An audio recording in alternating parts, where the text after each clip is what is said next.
पश्चिम Asia में मचे हुए घमासान के बीच कुल दो ही मुद्दे हैं जिन पर ईरान अमेरिका के बीच बात नहीं बन पा रही है। एक मसला है परमाणु हथियार और दूसरा मसला है straight of Hormuz. Iran Hormuz पर अपना कंट्रोल लेकर उससे पैसे कमाना चाहता है, लेकिन अमेरिका इसे टोल फ्री रखना चाहता है। और अब जो खबर आई है उसके मुताबिक ईरान हॉर्मुज पर कोई भी गुंडा टैक्स नहीं वसूल पाएगा। अमेरिका ने नई पाबंदी लगा दी है और कैसे इसके लपेटे में ओमान भी आ गया है, आइए जानते हैं। नमस्कार, मैं हूं आकांक्षा और आप देख रहे हैं न्यूज़ 18 का डिजिटल प्लेटफॉर्म। अमेरिकी राष्ट्रपति डोनाल्ड ट्रंप ने बड़ा बयान देते हुए कहा है कि अब ईरान के साथ शांति लगभग तय हो गई है। इसके साथ ही एक महत्वपूर्ण मसला स्ट्रेट ऑफ हॉर्मुज का है, जिसके खुलने का दावा भी ट्रंप बार बार करते आए हैं। अब सवाल यह है कि अगर स्ट्रेट ऑफ हॉर्मुज खुल भी जाता है तो क्या हालात पहले जैसे हो पाएंगे? क्या तेल की कीमतें हॉर्मुज खुलने के बाद गिरकर पहली वाली हो जाएंगी?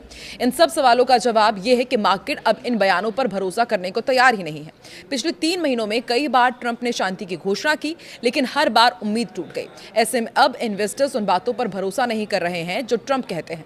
ईरान ने इस पूरे युद्ध में सैन्य रूप से काफी नुकसान उठाया, लेकिन उसने हॉर्मुज को अपना सबसे बड़ा हथियार बनाया। चाहे वो स्पीड बोट हो, माइंस हो, बेहतर ड्रोन, उनकी मदद से उसने टैंकर्स को भी रोक दिया। ऐसे में नतीजा ये हुआ कि दुनिया की लगभग 20% तेल आपूर्ति ठप हो गई और पूरी दुनिया में तेल के दाम आसमान छूने लगे। इस वक्त हर किसी की नजर इसी पर है कि हॉर्मुज खुल जाए, लेकिन अगर हॉर्मुज सचमुच खुल गया तो भी राहत इतनी आसानी से मिलने वाली नहीं है। ये तो लगभग तय ही है कि तेल की कीमतें युद्ध के पहले स्तर पर इस साल वापस आने वाली है नहीं। इसे हम 4 चरणों में देख सकते हैं। पहला चरण, रास्ता साफ करना आसान नहीं है। फारस की खाड़ी में करीब 166 टैंकर्स इस वक्त फंसे हुए हैं, जिनमें लगभग 17 करोड़ बैरल तेल भरा हुआ है। केपलर के lead oil analyst Matt Smith के अनुसार इन टैंकर्स को निकालना ही सबसे बड़ी चुनौती है।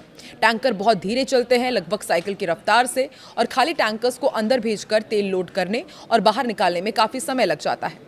केपलर की सीनियर एनालिस्ट विक्टोरिया ग्रेबेन वोगार का भी अनुमान है कि पूरी क्षमता पर टैंकर आवागमन शुरू होने में 2 से 3 महीने लग सकते हैं। दूसरा चरण है स्टॉक खाली करना। यह भी महत्वपूर्ण बात है कि जब टैंकर अंदर आएंगे तो पहले भरे पड़े भंडार से तेल लेंगे। क्योंकि उत्पादकों के पास तेल रखने की कोई जगह नहीं बची थी, इसलिए भंडार भरे हुए हैं। अच्छी बात यह है कि रिफाइनरीज ने स्टोरेज को पूरी तरह नहीं भरा, जिससे कुछ समय जरूर बचेगा। ज्यादा भरे भंडार उत्पादन बढ़ाने में देरी जरूर करेंगे। हॉर्मुज में 4 चरणों में सामान्य हो पाएंगे हालात। तीसरा चरण जो है वो भी आपको बताते हैं कि उत्पादन फिर से शुरू करना पड़ेगा। मिडिल ईस्ट के ज्यादातर तेल कुओं को युद्ध के दौरान बंद कर दिया गया। इन्हें फिर से चालू करना बिजली का स्विच घुमाने जितना आसान नहीं है। इसमें गंभीर इंजीनियरिंग, भौतिकी और कई हफ्तों का समय लगता है। कुओं में पानी और गैस का दबाव संतुलित करना पड़ता है, वरना रिजर्वॉयर ढह भी सकता है और फिर से ड्रिलिंग करनी पड़ेगी। चूंकि इस क्षेत्र के कुएं बड़े और एक दूसरे के करीब हैं, इसलिए कई कंपनियों और देशों के साथ मिलकर के इसे काम करना होता है, और यदि दबाव में कोई गड़बड़ी हुई तो पूरा सिस्टम प्रभावित हो जाएगा। चौथा चरण मरम्मत के काम का होगा। युद्ध में कई रिफाइनरीज, नेचुरल गैस प्लांट और ऑयल रिफाइनरीज को काफी नुकसान पहुंचा है, जिनमें से कुछ की मरम्मत में सालों लग सकते हैं।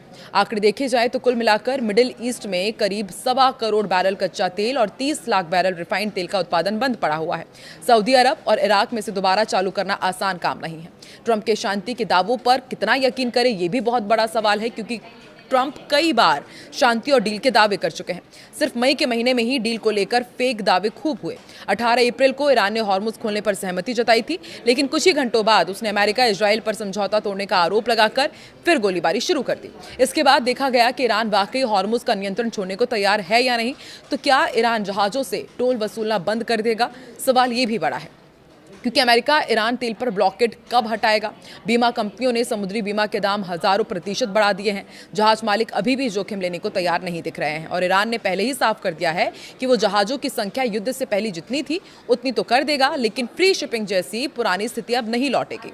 फार्स न्यूज एजेंसी ने लिखा है कि ये बिल्कुल भी फ्री नहीं है, और तेल और गैस की कीमतें अभी ब्रेंट क्रूड $100 प्रति आसपास है। जेपी मॉर्गन के एनालिस्ट का अनुमान है कि अगर हॉर्मुज जून के शुरू में खुल गया तो साल के बाकी महीनों में औसत कीमत $97 तक जा पहुंचती है, और $60 प्रति बैरल के स्तर पर पहुंचने की उम्मीद साल 2032 तक नहीं दिखाई दे रही है। पेट्रोल $3 प्रति गैलन तक आने के लिए ब्रेंट को $60 के आसपास होना जरूरी है। कुल मिलाकर डोनाल्ड ट्रंप शांति का ऐलान तो कर रहे हैं, लेकिन हकीकत काफी जटिल है। ईरान अपनी रणनीतिक ताकत पूरी तरह छोड़ने को तैयार नहीं दिख रहा है। माइन साफ करना, जहाज़ों का भरोसा जीतना, बीमा दरों कम करना, उत्पादन शुरू करना, इन सब में कई महीने लगेंगे। अभी वैश्विक अर्थव्यवस्था को महंगे तेल का बोझ झेलना पड़ेगा। मान लेते हैं कि अगर शांति टिकी रही और उत्पादन तेजी से शुरू हुआ तो कीमतें कुछ कम हो सकती है, लेकिन इसमें भी बहुत सारी दिक्कतें हैं। सबसे बड़ी चीज़ तो विश्वास ही है, जो मार्केट में अब पैदा होता नजर नहीं आ रहा है। लेकिन ट्रंप बार बार दावा कर रहे हैं कि बहुत ही जल्द ईरान और अमेरिका के बीच सब कुछ ठीक हो जाएगा। देखना दिलचस्प होगा कि इस बार अमेरिका के राष्ट्रपति डोनाल्ड ट्रंप पर मार्केट कितना विश्वास करता है और वाकई दोनों देशों के बीच शांति हो पाती है या नहीं।